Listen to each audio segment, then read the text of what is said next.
ఈయన చిన్ననాటనే గుర్రం జాషువా గారి శిష్యుడు. అట్లాగా బైబిల్ పాటలని పేరు పెట్టి ఆయన 400 పాటలు రాశారు. ఇప్పుడు జాషువా గారి శిష్యుడు కనుక జాషువా గారి పద్యాలన్నీ నేర్పేవాళ్ళు. నీటిని మబ్బుగా మూటగట్టి జగాల పండింప నీకేమి ఫలము గల్గు. మన హాస్యనటులు బ్రహ్మానందం గారు ఉన్నారు కదా, హాస్యనటులు బ్రహ్మానందం గారు ఆయనకి శిష్యులు. ఆయనకి పాడటం వచ్చు, వ్రాసే కవి, గాయకుడు, నాయకుడు, చర్చిలు స్థాపించినటువంటి సంస్థాపకుడు, అంతేకాకుండా ప్రార్థనాపరుడు. మేము చిన్నప్పుడు మా కన్నీటి వేదల దేవుడికే తెలుసు. పెద్ద కులాల వాళ్ళు వచ్చి మరి నువ్వు అంటరానివుడు యేసుని చెంతకు ఆశతురం మిల దోషముల్ బాపునయ. నేను అలాంటి చాలా ఎదుర్కొన్నాడు. కుల వివక్ష ఎదుర్కొన్నాడు, వర్గ వివక్షలు ఎదుర్కొన్నాడు. జాషువా గారికి మా నాన్నగారి బంధం ఏంటంటే బీరువా తాళాలు కూడా మా నాన్నగారి దగ్గరే ఉండేవి. నన్ను రావద్దని వారించకు తల్లి వచ్చేదని వెంట.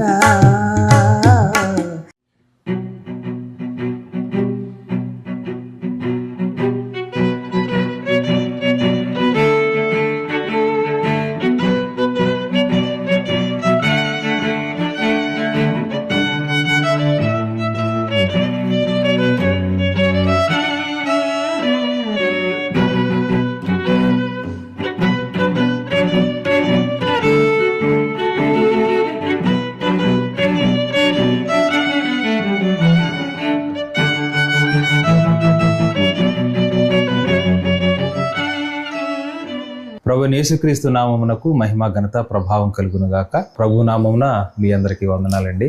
మన ఛానల్లో అనేక మంది మరుగునబడినటువంటి రచయితలు, సేవకుల్ని పరిచయం చేయడానికి దేవుడు మహాకృప చూపారు మన ఎడల.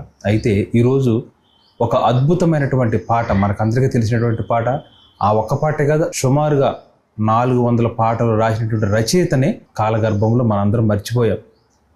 మనకందరికీ తెలిసినటువంటి పాట తరుణం ఇదే తరుణం ఇదే, పాపికి తరుణం ఇదే అనేటువంటి గొప్ప పాట రాసినటువంటి రచయిత వజ్రగిరి జోసెఫ్ గారు. మరి వారి యొక్క రక్షణ సాక్ష్యాన్ని, అలాగే వారి జీవిత చరిత్రని, వారి విశ్వాస జీవితాన్ని తెలుసుకోవడానికి మనం ఇక్కడికి వచ్చాం. అయితే ప్రస్తుతానికి వారు ప్రభువునందు ఉన్నారు, కానీ వారి కుమారుడు, వారి కుమార్తె గారు, వారి అల్లుడు గారు మనతో ఉన్నారు. వారు రాసినటువంటి అద్భుతమైన 400 పాటలండి. నిజంగా కొన్ని ఆంధ్ర క్రైస్తవ కీర్తనలు కొత్తగా చేసినటువంటి వాటిలో వారు రాసినటువంటి పాటలు ఉన్నాయి. ఇంకొక అద్భుతమైన విషయం ఏంటంటే, వజ్రగిరి జోసెఫ్ గారు గుర్రం జాషువా గారికి శిష్యులు. ఈ విషయం మరి నాకు ఇక్కడికి వచ్చిన తర్వాత తెలిసింది. మరి వారి జీవిత చరిత్రను, అలాగే వారి ఆత్మీయ జీవితాన్ని, వారు రాసినటువంటి పాటలను మనం ఈరోజు వారి కుమారుల ద్వారా, వారి కుమార్తె ద్వారా మనం తెలుసుకున్నాం. అయ్యా వందనాలు, అమ్మ వందనాలు, అయ్యా వందనాలు. చాలా సంతోషం అండి. తరుణం ఇదే తరుణం ఇదే, పాపికి తరుణం ఇదే చాలా మంచి పాట అండి. అంటే నాకు తెలిసింది ఒక్క పాట, కానీ మీరు ఇందాక వివరించినట్టు చాలా పాటలు ఉన్నాయి. అయ్యగారి గురించి క్లుప్తంగా, వారి బాల్యం, తర్వాత వారి రక్షణ జీవితం, వారి ఆత్మీయ జీవితం, వారు ఎన్ని పాటలు రాశారు, అవన్నీ క్లుప్తంగా పంచుకోండి మన ఆత్మీయత. ప్రభు అయిన యేసుక్రీస్తు నామములో అందరికీ హృదయపూర్వక వందనాలు తెలియజేస్తున్నాను. Praise lord. ఈరోజు మా నాన్నగారి జీవిత చరిత్రను గురించి, ఆత్మీయ జీవిత చరిత్రను గురించి అనేకులకు తెలియజేయడానికి ఈ ఛానల్ ద్వారా ఈ కార్యక్రమాన్ని రూపొందించడానికి మా వినుకొండకు వచ్చినటువంటి నెహ్రూ గారికి వందనాలు తెలియజేస్తున్నాం. మరుగునున్నటువంటి ఎంతోమంది గాయకులను వారు పరిచయం చేశారు. నేను గత సంవత్సరం వారికి ఫోన్ చేసి అడిగాను, మా నాన్నగారు వజ్రగిరి జోసెఫ్ గారండి, మీ ఛానల్ ద్వారా ఏమైనా అవకాశం ఇస్తారా అంటే సార్ అన్నారు, మీ నాన్నగారు రాసిన పాట ఒకటి చెప్పండి అన్నారు. ఎక్కువగా మా నాన్నగారు రాసిన పాటలు అన్ని డినామినేషన్లో పాడుకునే పాట తరుణమిదే తరుణమిదే, పాపికి తరుణమిదే ఆ పాట. తర్వాత యేసుని చెంతకు ఆశతో రమ్మిల అనే స్వార్థ గీతం, అది బాగా ఫేమస్. యేసుని చెంతకు ఆశతో రమ్మిల దోషముల్ బాపునయ్యా, యేసుని చెంతకు ఆశతో రమ్మిల దోషముల్ బాపునయ్యా. ఇది మిక్కిలి అనుకూల సమయము, ఇదే రక్షణ దినము. ఇది మిక్కిలి అనుకూల సమయము, ఇదే రక్షణ దినము. యేసుని ఎదలో నమ్మిన ఇదే రక్షణ దినము. ఇప్పుడే యేసుని ఎదలో నమ్మిన ఇదే రక్షణ దినము. ఇట్లాంటి చాలా పాటలు ఉన్నాయి, దాదాపు 400 దాకా ఉన్నాయి. కాబట్టి ఆ పాటలు పరిచయం చేయగానే అయ్యో చాలా గొప్పగా పాటలు తెలుసండి, నాన్నగారి పేరు వెళ్ళలేకపోయినా ఆ పాటలు అయితే తెలుసు అన్నారు. అందువల్ల నేను ఎదురు చూస్తున్నాను. ఈ విశేషం ఏంటంటే ఈ సంవత్సరం మా నాన్నగారిది ఈ పాటల పుస్తకం సావనీరు అనేది ఆవిష్కరణ. కారణం ఏంటంటే ఈ సంవత్సరం మా నాన్నగారిది జయంతి ఉత్సవం. ఈ సందర్భంగా వారు అనుకోకుండా రావడం అనేది, ఇదే సంవత్సరం ఎందుకు చేయాలి, పోయి సంవత్సరం అడిగినప్పుడు రావాలి కదా, రావచ్చు. కానీ దేవుడు ఈ సంవత్సరం ఆయన నడిపించారు. అందువల్ల మేము మా కుటుంబం అంతా కూడా చాలా ఆనంద డోలికల్లో ఉన్నాం. కారణం ఏంటంటే మాకు తెలిసిన పరిధిలో మేము చెప్పుకోగలం, కానీ ఈ ల్యాంప్ మినిస్ట్రీస్ ద్వారా ప్రపంచమంతా తెలుస్తారు మా నాన్నగారి గురించి, మా నాన్నగారు రాసిన పాటలు పరిచర్య గురించి అంతా కూడా తెలుసుకోవటానికి అవకాశం ఉందని మరీ ఒకసారి వారికి కృతజ్ఞతలు తెలియజేస్తూ, మరి నాన్నగారి గురించి క్లుప్తంగానే చెప్తాను. మా నాన్నగారి పేరు వజ్రగిరి జోసఫ్ గారు. ఆయన వినుకొండ తాలూకా బొల్లాపల్లి గ్రామంలో, అదొక చిన్న కుగ్రామం అండి. ఈ ఏరియా అంటే డ్రై ఏరియా అంటారు, పల్నాడు ఏరియా. ఇక్కడ చాలా పేద కుటుంబాలే ఉంటాయి. ఈ బొల్లాపల్లి గ్రామంలో మా నాన్నగారి యొక్క నాన్నగారు, ఆయన పేరు నరసింహం, మా నాయనమ్మ కోటమ్మలకు 2వ సంతానంగా జన్మించారు. అయితే మా నాన్నగారు వజ్రగిరి జోసఫ్ గారు బాల్యప్రాయం నుండి చాలా చురుకైనటువంటి వాడు, అందరికంటే భిన్నంగా ఉండేవాడు. అందరూ రకరకాలుగా ఆటలు ఆడుకొని రకరకాలుగా ప్రవర్తిస్తే మా నాన్నగారు ఏదో ప్రత్యేకంగా ఉండేవాడు, దూరంగా ఉండేవాడు, పాటలు పాడేవాడు.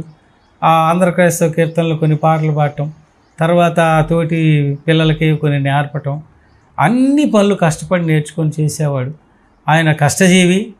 దేవుడు ఆయనకి ఒక వరంగా ఆయన గాత్రం కానీ ఆయనకున్న జ్ఞానం కానీ ఒక ప్రత్యేకతని తీసుకురావడానికి జరిగింది.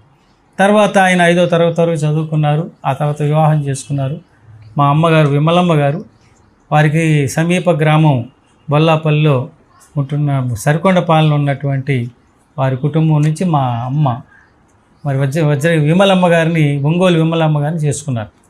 తర్వాత మేము 6 సంతానం జన్మించాం. పెళ్ళైన తర్వాత 8వ తరగతి వరకు చదువుకొని తర్వాత మద్రాసులో ఆయన మరి టీటీసీ పూర్తి చేసి ఇమ్మడి శెట్టివారిపాలెం అని బాపట్ల దగ్గర ఉన్నటువంటి ఆ గ్రామంలో టీచర్గా జాయిన్ అయ్యారు. ఆయన పట్టుదల చాలా పెద్దది. ఎందుకంటే ఆ నీతికి నిజాయితీకి పేరు అని చెప్పి మనం రాసుకుంటాం కాదు, అది నిజంగా జరిగేది ఆయన జీవితంలో. ఎందుకంటే ఆయన తప్పుడు లెక్కలేస్తే ఒప్పుకునేవాడు కాదు, ఆలస్యంగా వస్తే ఒప్పుకునేవాడు. పిల్లలైనా పెద్దలైనా, ఆఖరికి టీచర్స్ను కూడా దండించేవాడు.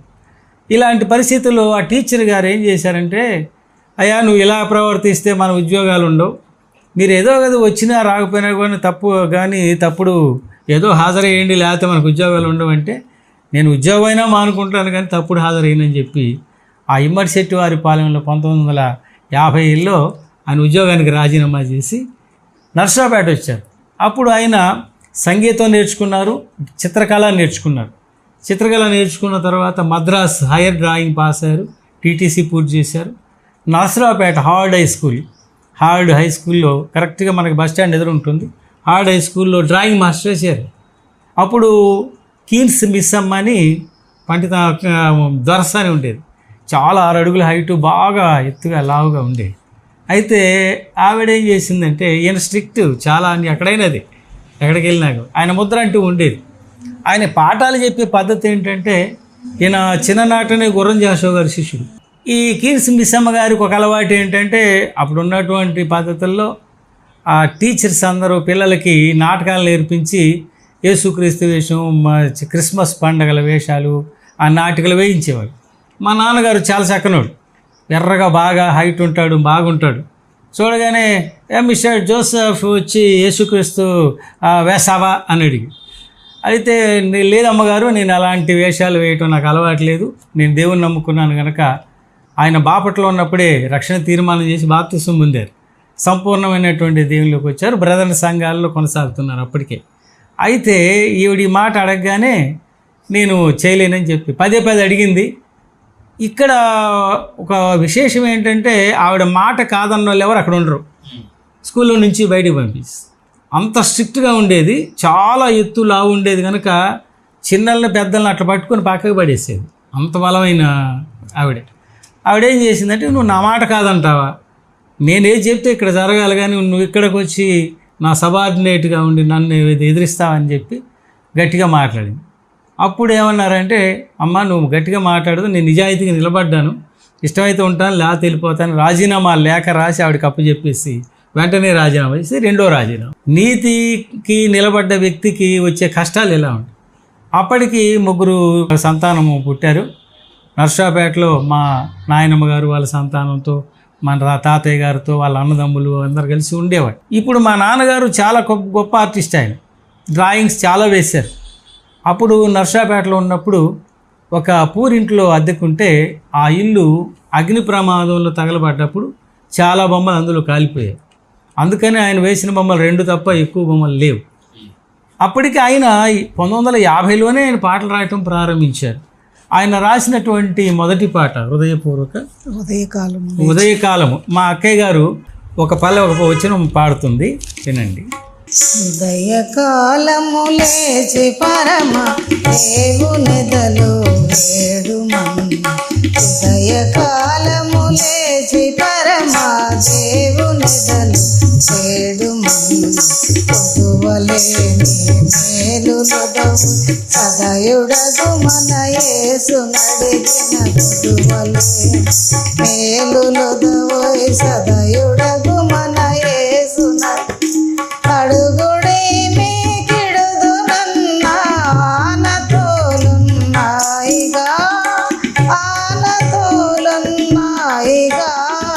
ఉదయకాలము లేచి పరమా దేవునిదలు వేడుమన్నా. ఈ పాట 50లో రాశారండి. ఆయన అప్పటికి పూర్తిగా రక్షణలోకి రాలా. ఆయన దేవుడు ఆయనకి ఇచ్చిన జ్ఞానంతో ఈ పాట రాసి పాడినప్పుడు ఆయన వెళ్ళే చర్చి వాళ్ళు కానీ అక్కడ చాలా సంతోషపడ్డారు. సిస్లా రాజశేఖరం గారని ఆయన నాన్నగారికి మిత్రులు, ఆయన నిలయ విద్వాంసులు, రేడియోలు, ఆల్ ఇండియా రేడియోలో వైలనిస్ట్. ఈయనకి సంగీతం నేర్పారు. ఆ జ్ఞానంతో ఆయన ఈ పాటలు రాశారు. అప్పుడు స్టార్ట్ అయింది సన్నివేశం, ఏది జరిగినా పాట రాసేవాళ్ళు. అయితే ఈ పాటలు ఎలా రాసేవాళ్ళు అంటే, బైబిల్ పదాలు తప్పకుండా అందులో ఉండాలి. బైబిల్ పాటలు అనే పేరు పెట్టాము దీనికి, పెట్టాడు ఆయన. దానికి కారణం ఏంటంటే బైబిల్లో ఉన్న అంశాలు తీసుకునే రాశారు. ఇప్పుడు ఈ పాటలు మీరు కానీ చూస్తే ప్రతి పాటకి రెఫరెన్స్ ఉంటాయి, ప్రతి పదానికి రెఫరెన్స్ ఉంటాయి. అంటే అన్నీ రాయలేకపోయాం. అట్లాగా బైబిల్ పాటలని పేరు పెట్టి ఆయన 400 పాటలు రాశారు. జీవితంలో ప్రతి అడుగు పాటేనండి. ప్రతి అడుగులో ఆయన రాసిన ప్రతి పాటలో కూడా ఆయన జీవితం ఉంటుంది.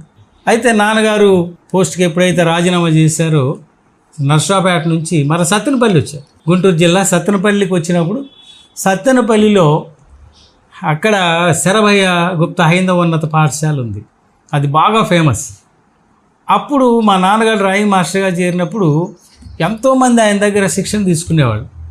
దానికి చాలా ముఖ్యమైన కారణం ఉండేది.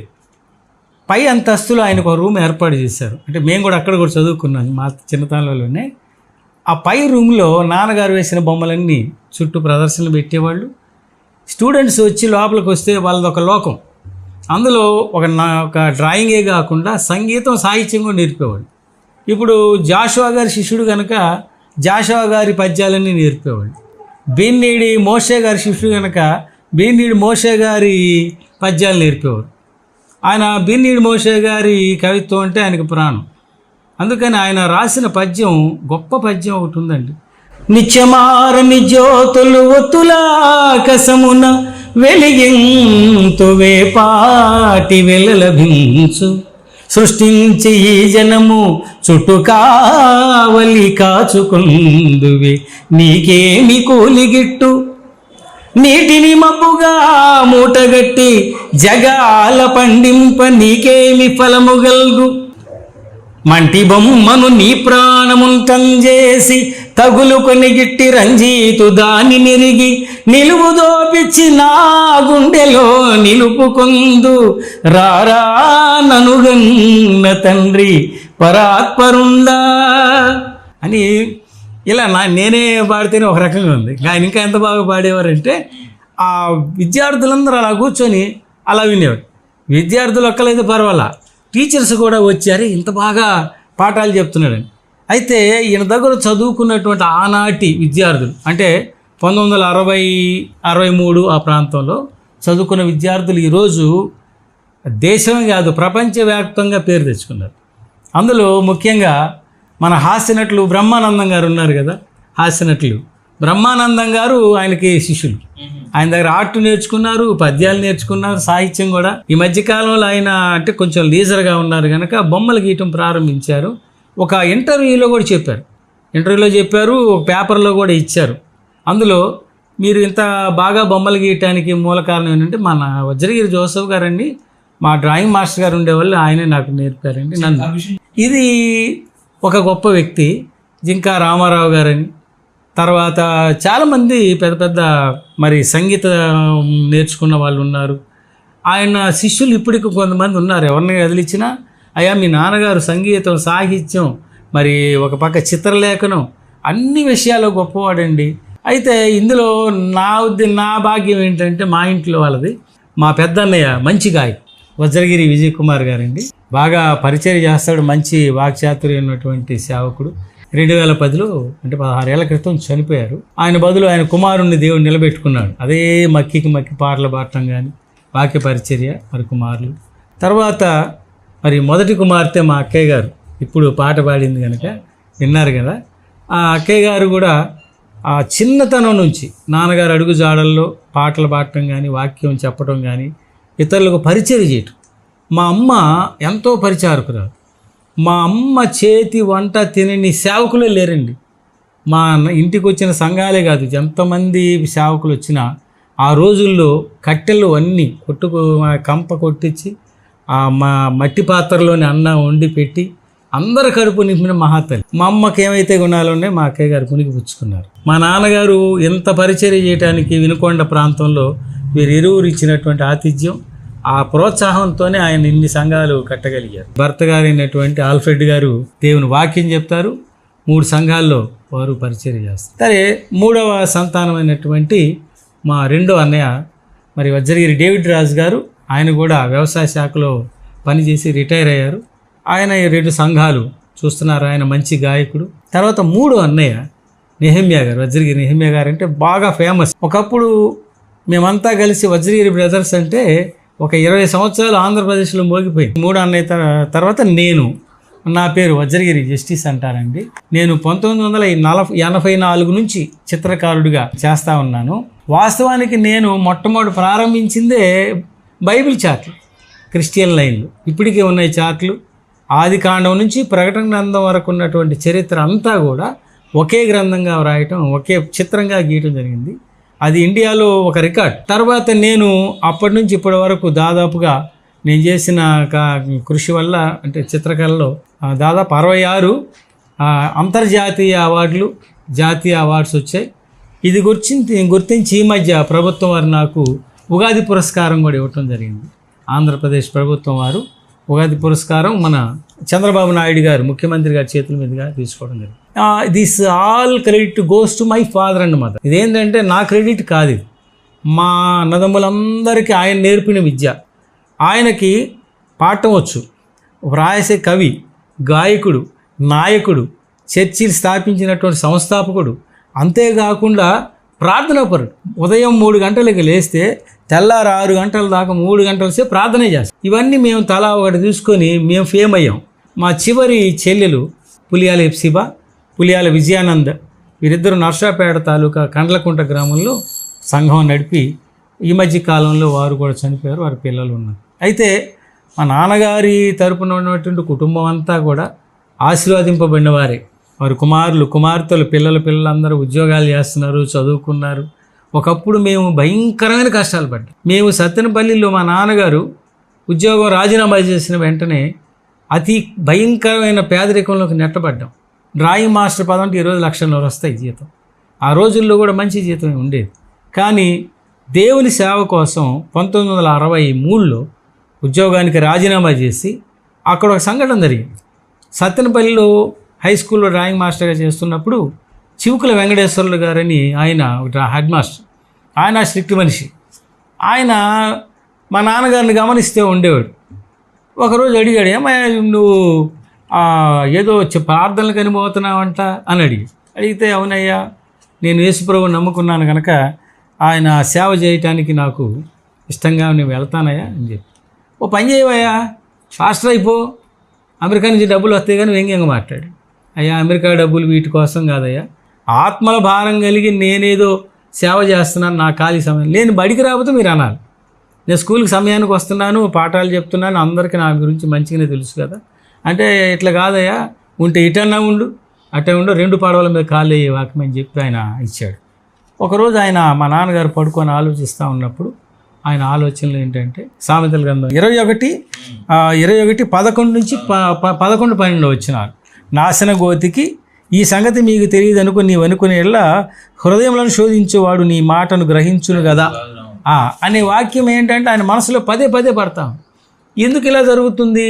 మనం ఉద్యోగం చేయాలా, దేవుని సేవ చేయాలా, మరి పిల్లలు ఉన్నారుగా ఎలా పోషించాలి అనే ఆలోచన వచ్చి లాభం లేదనుకొని ఆ ఒత్తిడికి తట్టుకోలేక ఆ రాత్రి అమ్మకి చెప్పి పొద్దున్నే వెళ్ళి రాజీనామా చేసి, అందరూ అన్నారు అరే ఇంతమంది పిల్లల్ని పెట్టుకొని పిచ్చోడు మెంటలు వచ్చేసింది, ఎందుకు పనికి రాకుండా అయిపోతావు, పిల్లలు అడుక్కునే స్థితికి దిగజారిపోతారేమో అని అంటే, ఏం పర్వాలేదు నా దేవుడు నన్ను పోషిస్తాను, నన్ను పిలిచాడు కదా, పిలిచిన నన్ను ఎందుకు పోషించాడు అనే ఉద్దేశంతో నాన్న రాజీనామా చేశాడు.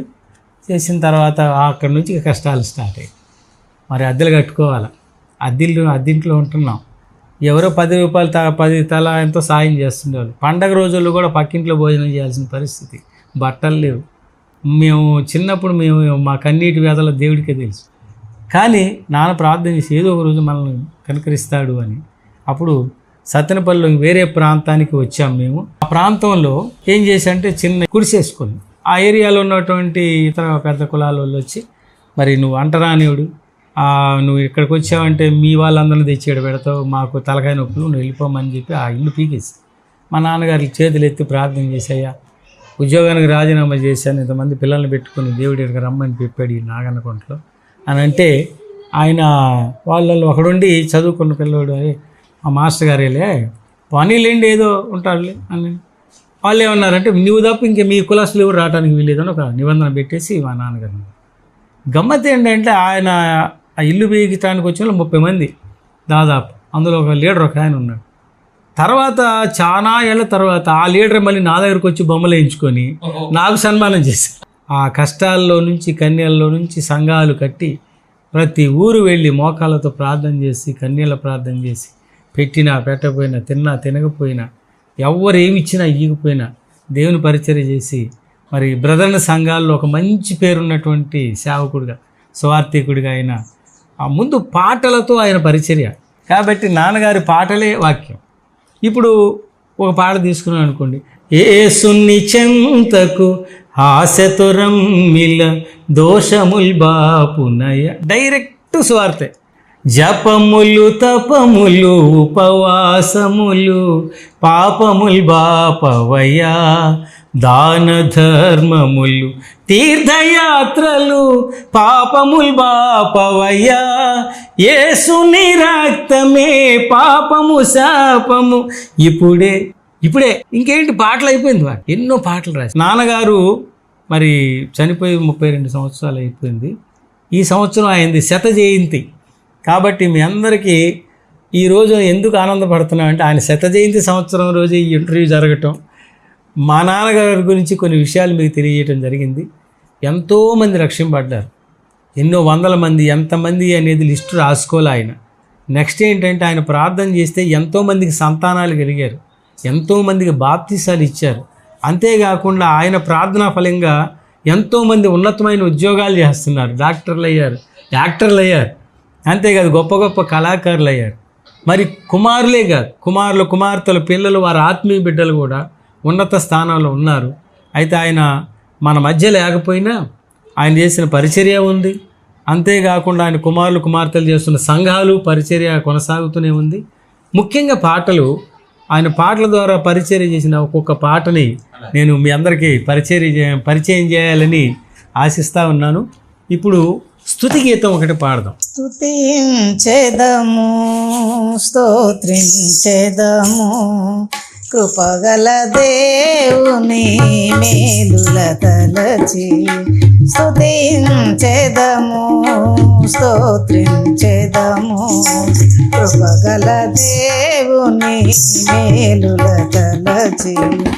సంఘమ దేవుని అరువబోకుమా, సంఘమ దేవుని అరువబోకుమా. ప్రాణదానము చేసెను మనకై, ప్రాణదానము చేసెను మనకై. మన పాపములను విడిపించుటకై, మన పాపములను విడిపించుటకై.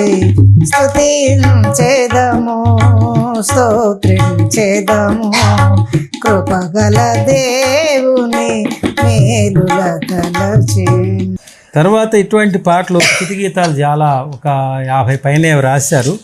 తర్వాత ఆరాధనకు సంబంధించి నా ప్రాణదాత యేసువా నమస్కరించును, ముగ్గురం కలిసి పాడతాను దాదాపుగా. నా ప్రాణదాత యేసువా నమస్కరింతును, నీ ప్రేమ సత్య శాంతముల్ స్మరింతునెప్పుడు. నీ సర్వశక్తి సంపదల్ చాటింతు నెల్లడం.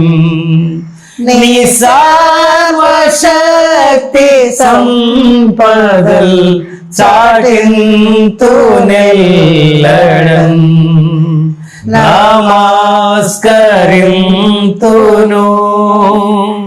నమస్కరింతును, ఓ ప్రేమ సత్య రూపుడా నమస్కరింతును, నమస్కరింతును. ఇంకా తర్వాత అండి అర్పణలు. అంటే మనం అర్పణలు అనగానే మనకు ఫస్ట్ పాట ఏం పాట మనకు గుర్తు? నీ ధనము నీ ఘనము ప్రభు యేసుదే అనే పాట రొటీన్గా. కానీ ఈయనకి ఈ పాటల కంటే ఏదన్నా ప్రత్యేకంగా ఏదన్నా చేయొచ్చా అనే ఉద్దేశంతో చాలా అర్పణలు అర్పితం శ్రీ యేసు స్వామికి అనే పాట విజయవర్ధన్ గారు పాడతారు. అర్పణలర్పింతం శ్రీ యేసు స్వామికి, సాగిలపడుచు సంతోషించుచు. అర్పణలర్పింతం శ్రీ యేసు స్వామికి, సాగిలపడుచు సంతోషించుచు. ఉత్సాహముతో ఇచ్చెడు వారిని, ఉత్సాహముతో ఇచ్చెడు వారిని ఆశ్చర్య రీతిగా ఆశీర్వదించును, ఆశ్చర్య రీతిగా ఆశీర్వదించును. అర్పణలర్పింతం శ్రీ యేసు స్వామికి, సాగిలపడుచు సంతోషించుచు. ఇక్కడ మీరు ఇందాక ఒక మాట అన్నారు, నాన్నగారు ఎంత శ్రమలు పడ్డారు, వాటి గురించి మీకేమన్నా ఐడియా ఉందంటే అసలు ఆయన పడ్డదే శ్రమలు. శ్రమల్లో కొలిమిలో నుంచి బయటకు వచ్చారు. ఆయన చిన్నతనం నుంచి కష్టాలు పడింది కాక ఉద్యోగంలో కష్టాలే. తర్వాత ఇంకో ఘోరమైన విషయం ఏంటంటే ఎవరినైతే నమ్ముకొని సేవకు వచ్చి వాళ్ళతో పాటు తిరిగాడు వాళ్ళే మోసం చేస్తారు. నేను అలాంటి చాలా ఎదుర్కొన్నాడు. కుల వివక్ష ఎదుర్కొన్నాడు, వర్గ వివక్షలు ఎదుర్కొన్నాడు. అప్పుడు నాన్నగారు రాసినటువంటి పాట ఏంటంటే, శ్రమలు లేని జీవితమును కోరుకొనకము సోదర. అక్కే గారు, శ్రమలు లేని జీవితమును కోరుకొనకుము సోదరా, శ్రమలు లేని జీవితమును కోరుకొనకుము సోదరి, శ్రమలు లేని జీవితములో క్రమము దొరకదు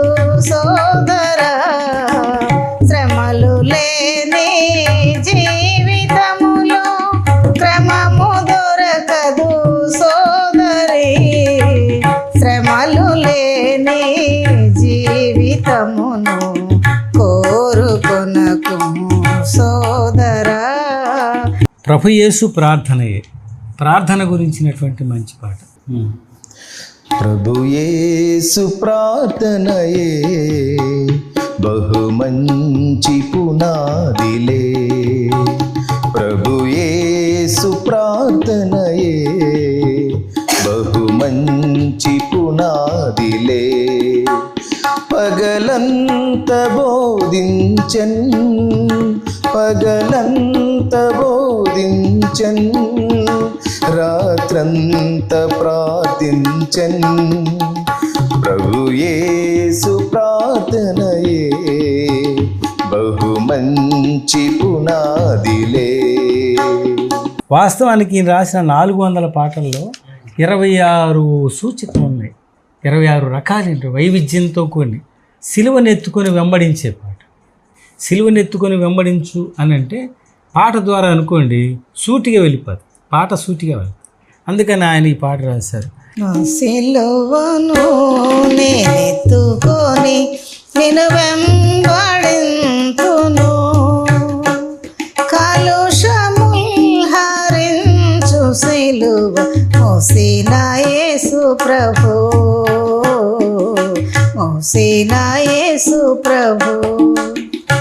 బ్రదర్, మరి నాన్నగారు వజ్రగిరి జోసెఫ్ గారు గుర్రం జాషువా గారికి శిష్యులు. వాళ్ళ మధ్య ఉన్న సంబంధం మీకు అని చెప్పేవారు నాన్నగారు? ఏదో కొన్ని సందర్భాలు చెప్పండి. మా నాన్నగారు వజ్రగిరి జోసఫ్ గారు అంటే ఆయన వజ్రాలు కానీ అనేవారు. పుట్టినప్పుడు చిన్నప్పుడు ఆయన పేరు ఏంటంటే బాలయ్య. కొంతమంది మమ్మల్ని వజ్రగిరి అనేవాడు, నిజంగా వజ్రాలే. మా నాన్నగారికి ఒక స్నేహితుడు ఉన్నాడు, ఆయన బీనీడి మోషే గారి కుమారుడు. మోషే గారు అంటే గుర్రం జాషువా గారికి సమకాలీనుకుడు, కొంచెం పెద్దవాడు, గురువుగా భావించాడు. ఆయన మా నాన్నగారి గురించి ఒక పద్యం రాశారు. వసుధన్నీ గృహసంజ్ఞ వజ్రగిరిగా భాసిల్లుచుండుంగద, అసలే వజ్రము దానిపై గిరియేల నింత దారుఢ్యంబు నింత సుమూల్యంబు, నీవనర్చెడు సేవలో ససుకీర్తిందల కొత్తు జోసఫా అన్నాడు. ఏంటి ఇందులో? వసుధన్నీ గృహసంజ్ఞ వజ్రగిరి, అసలే గిరి వజ్రం అయితే దానిపై గిరి ఏంటి అంటే అన్ని వజ్రాల అంటే మాకు నిజంగా వజ్రాలు మేము అసలు చూడలేదు అనుకోండి, పేరు వజ్రం అయితే గుణం వజ్రాలకు సంబంధించినంత మెరుపుగా విలువగా ఉందని చెప్పారు. అయితే జాషువా గారు మా నాన్నగారితో ఎలాంటి పరిచయం అంటే, జాషువా గారికి మా నాన్నగారి బంధం ఏంటంటే, మా నాన్నగారు 5వ తరగతి చదివిన అప్పుడు పాస్టర్ గారు ఏం చెప్పారంటే, నువ్వు అన్ని విషయాలు బాగుంటున్నావురా, నీకు పద్యాలు అన్నీ అలవోకగా వస్తున్నాయి, మరి వినుకొండలో స్కూల్లో హై స్కూల్లో పనిచేస్తున్న గుర్రం జాషువా గారి దగ్గర నువ్వు చదువుకుంటే నీకు మంచి సాహిత్యం వస్తుందని చెప్పారు. అప్పుడు మా నాన్నగారు కొన్నాళ్ళు వాళ్ళ ఇంట్లోనే ఉండి పరిచర్య చేస్తూ అన్నీ ఏది కావాలంటే అది. మా నాన్న బాలయ్య అనేవాడు, అరే బాలిగా అనేవాడు, అరే బాలిగా కూరగాయలు అని కూరగాయలు తెచ్చి. బీరువా తాళాలు కూడా మా నాన్నగారి దగ్గరే ఉండేయంట. అందుకని మా నాన్నగారికి ఆయన దగ్గర ఆ శిష్యరికం ఆయన కుదిరింది. తర్వాత ఆయన దగ్గర ఉన్నటువంటి పద్యాలు అవన్నీ నేర్చుకొని మాకు చెప్పేవాడు. మా నాన్నగారు నాకు ఎక్కువ పద్యం చెప్పినటువంటిది గుర్రం జాషువా గారు రాసినటువంటి గబ్బిలం కాదు. తిల్లిక నారిపి దయ్యపు బిల్లవలి తిరుగు దబిసి పిట్ట నరయగా బల్లవితమన్య నాయన నాతని ఇల్లంబున క్రొత్త యుహాంకురములు అని ఒక మాదిగవాణి యొక్క జీవితాన్ని గురించి చెప్తే ఆ చరిత్ర మొత్తం నేను చదువుకొని నేను ఆ బొమ్మ గీయటం జరిగింది. దానికి నాకు నేషనల్ లెవెల్ రవివర్మ అవార్డు వచ్చింది, నేషనల్ అవార్డు వచ్చింది. అంటే నాన్నగారు ఆయన దగ్గర నేర్చుకునేవే మాకు నేర్పారు ఆ పద్యాలు ఆయన చేసినటువంటి. మనకి జాషువా గారి గురించి చెప్పాల్సిన పని లేదు, ఆయన ప్రపంచంలోనే గొప్ప పేరున్నటువంటి మేధావి అయినటువంటి రచయిత. దళిత కవులలో పేరెన్నిక కన్నటువంటి గొప్ప, అంటే ఒక రాజు మరణించిన ఒక తార రాలిపోయే, కవి మరణించి ఒక తార గగనమెక్కే, రాజు జీవించు రాతి విగ్రహముల యందు, కవి జీవించు ప్రజల నాల్కల యందు, అతని చేతి కత్తి రక్తము వర్షించు, సుకవి చేతి కత్తి చేతి కలము సుధలు గురియు. అసలు ఇటువంటి ఆలోచన ఇంతవరకు ఏ కవికి రాలే. అయితే సమకాలీనులైనటువంటి జాషువా గారి సమకాలీన ఆ బీర్నీడి వంశంలో పినిడి కవులైనటువంటి నలుగురు, వాళ్ళ నాన్నగారు మోషే గారు, తర్వాత విజయదత్తు గారు, ప్రసన్న గారు, బీన్నీడి కృపా వరదాన కవి గారు, ఈ ముగ్గురు కూడా మా నాన్నగారికి మంచి మంచి స్నేహితులు. కాబట్టి ఏంటంటే మా నాన్నగారు మాకు నేర్పినవి వారి గురువులు ఏం నేర్పారో అదే పద్ధతిలో మాకు నేర్పించి మేము కొంతవరకు, అంటే గొప్పవారం కాకపోయినంత కొంతవరకు నేర్చుకొని పాడటానికి కానీ వాయిద్యాలైనా చిత్రలేఖ నేర్చుకోవడానికి ఆయన ద్వారా మాకు ఒక అవకాశం కలిగిందండి. ఆయన కడుపున పుట్టినందుకు మేము ధన్యులమయ్యా అని చెప్పగలం. ఇంకొక పాట ఐక్యత కోసం పాట. మారని క్రైస్తవుడా, అతి మారని క్రైస్తవుడా, ఏ తీరున యేసుని ఘనపరతు, ఏది నీ సాక్ష్యం మారని క్రైస్తవుడా. అసలు ఈ ఉదయకాల ధ్యాన గీతంలో అద్భుతమైన గీతం నువ్వు పాడు, అక్కయ్య గారు పాడు. మరువను దేవా మా యేసు ప్రభువా, వేకువనే నిన్ను వెదకెద దేవా, వేకువనే నిన్ను వెదకెద దేవా, మరువను దేవా మా యేసు ప్రభువా. మహోన్నతుడా మారని దేవా, మహోన్నతుడా మారని దేవా, ఎన్నటికి నన్ను విడువానంటివి, ఎన్నటికి నన్ను విడువానంటివి, మరువను దేవా మా యేసు ప్రభువా. ఇప్పటి వరకు మనం నాన్నగారు రాసినటువంటి రకరకాలైన విన్నాం. అయితే బాగా హత్తుకుపోయేలాగా రూతు తన అత్తగారిని ఎలాగా హత్తుకుపోయిందో అలాగా ఒక పాట రాశాను. ఈ పాట ఎక్కడ పాడినా ఫస్ట్ ప్రైజ్ గ్యారెంటీ. నేను చాలా చోట్ల ఈ పాటలకి జడ్జిమెంట్ కూర్చుంటే ఈ పాట పాడేవాడు. చాలా సింపుల్ గా ఉంటుంది, కానీ చాలా అర్థవంతంగా హత్తుకుపోయేలాగా ఉంటుంది. నన్ను రావదని వారించకు తల్లి, వచ్చేదని వెంట నివసింతును నీంట, నీ జనమే నా జనము, నీ దేవుడే నా దేవుడు, నీ జనమే నా జనము, నీ దేవుడే నా దేవుడు, నీ మృతి చోటే నా మృతి చోటు, నీ మృతి చోటే నా మృతి చోటు, అచటనే పాతుట కోరెదను, అచటనే పాతుట కోరెదను, నన్ను రావదని వారించకు తల్లి, వచ్చేదని వెంట నివసింతును నీంట. ఎలిజబెత్ కూడా ఒక పాట పాడింది.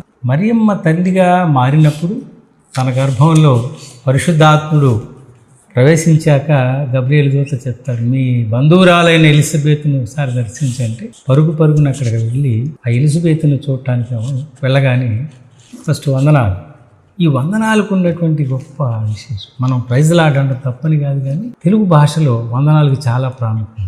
అందుకని నీ వందన వచనం ఎంతో మధురం, కడుపులో శిశువు గంతులు వేసి. బైబిల్లో వందనాలు అనే పదం చాలాసార్లు. ఈ పదం తీసుకొని నాన్నగారు నీ వందన వచనం ఎంతో మధురం, కడుపులో శిశువు గంతులు వేసిందని చెప్పడం కోసం ఎలిజబెతుకి ఓ పాట.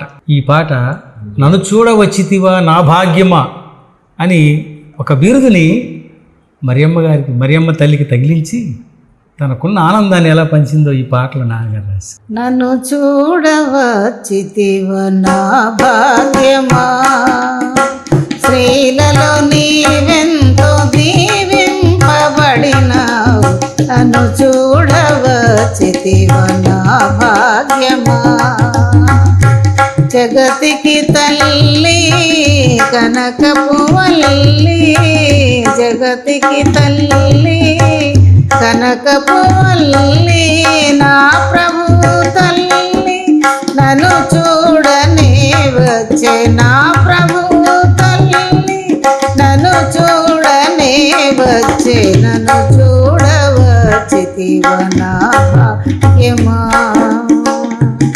నీ వందన వచనం ఎంతో మధురం వందన వచనం ఎంతో మధురం కడుపులో శిశువు గంతులు వేసెను కడుపులో శిశువు గంతులు వేసెను నన్ను చూడవచ్చితివ నా భాగ్యమా స్త్రీలలో నీవెంతో దీవింపబడినావు నన్ను చూడవచ్చితివ నా భాగ్యమా సరే అయ్యా, చాలా సంతోషం. నాన్నగారి గురించి ఎన్నో విషయాలు చెప్పారు. అయితే ఇప్పుడు మీరు పాడిన పాట, మాకు వినిపించిన పాటలన్నీ కూడా అంటే ఈ చుట్టుపక్కల ప్రాంతాలు తెలిసేమో కానీ అంటే మారుమూల ప్రాంతాలకైతే తెలియదు. అయితే మాకు అందరికీ తెలిసినటువంటి పాట, మాకే కాదు తెలుగు వారు ఎక్కడుంటే వాళ్ళందరికీ తెలిసినటువంటి పాట తరుణం ఇదే పాపికి తరుణం ఇదే. అది మీరందరూ కలిసి పాడితే. వజ్రగిరి జోసఫ్ గారు రచించినటువంటి గీతాల్లో ఆణిముత్యం లాంటి గీతం తరుణమిది. ఈ పాట అందరం కలిసి పాడతాం. తరుణమిదే పాపికి తరుణమిదే పరలోకము చేరుటకు ఆ నరకము తప్పుటకు పరలోకము చేరుటకు ఆ నరకము తప్పుటకు తరుణమిదే పాపికి తరుణమిదే నీ ఆయువును ఆలోచించుము నీ బ్రతుకును ఆలోచించుము నీ ఆయువును ఆలోచించుము నీ బ్రతుకును ఆలోచించుము నీ పాప ఫలితమెప్పుడు బహు భయంకర నరకమయ్యా నీ పాప ఫలితమెప్పుడు బహు భయంకర నరకమయ్యా తరుణమిదే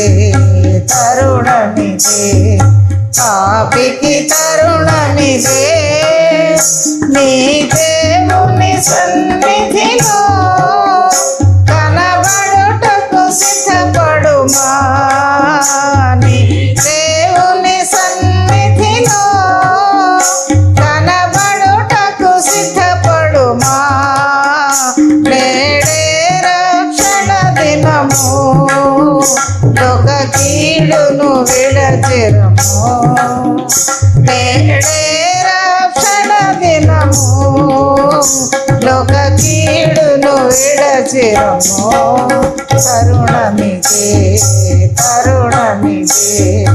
పాపికి తరుణమిదే పరలోకము చేరుటకు ఆ నరకము తప్పుటకు